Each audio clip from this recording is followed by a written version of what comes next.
दिवाली का बहाना तो कभी बीमारी का।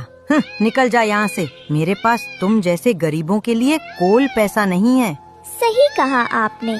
अगर हम ऐसे ही सबको पैसे देते रहे तो हमारे जग्गू के शौक कैसे पूरे होंगे। कालू ने रानो को धक्के मारकर बाहर निकाल दिया। हर तरफ से हार कर रानो चिड़िया अपने घोंसले में लौट आई। गुड़िया की हालत और बिगड़ रही थी। बंटी, बबली और टुकटुकी तोती भी वहीं थे, पर वे सब भी असहाय थे।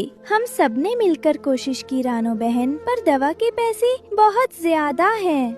हे भगवान, क्यों ले रहे हो मेरी इतनी परीक्षा? इससे अच्छा तो मुझे ही अपने पास बुला लो। रानो बहन देखो, इसका शरीर अब भी आग की तरह तप रहा है। इसकी सांसें भी कितनी हल्की हो गई हैं। हमें कुछ करना होगा, वरना। मैं जंगल के मुखिया और बाकी पंचों से भी मदद मांग कर आया। सबने हमदर्दी तो दिखाई, पर कालू सेठ के डर के आगे किसी ने भी पैसे देने की हिम्मत नहीं की। सब कहते हैं कि सेठ से दुश्मनी मोल लेकर जंगल में रहना मुश्किल हो जाएगा।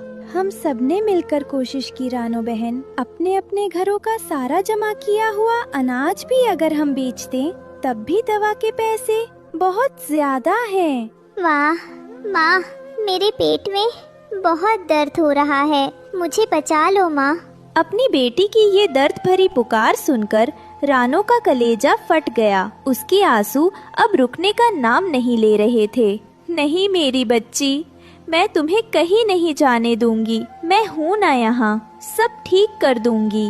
वह बेबसी से अपनी बेटी को देखती है और फिर उसकी नजर ऊपर आसमान की तरफ उठती है। उसका सब्र अब जवाब दे चुका था। वह दोनों हाथ जोड़कर कांपते हुए होठों से भगवान को पुकारती है। हे भगवान, क्यों ले रहे हो मेरी इतनी परीक्षा? एक माँ की ममता का ऐसा इम्तिहान क्यों? अगर आपको एक जान लेनी ही है तो इस मासूम की क्यों?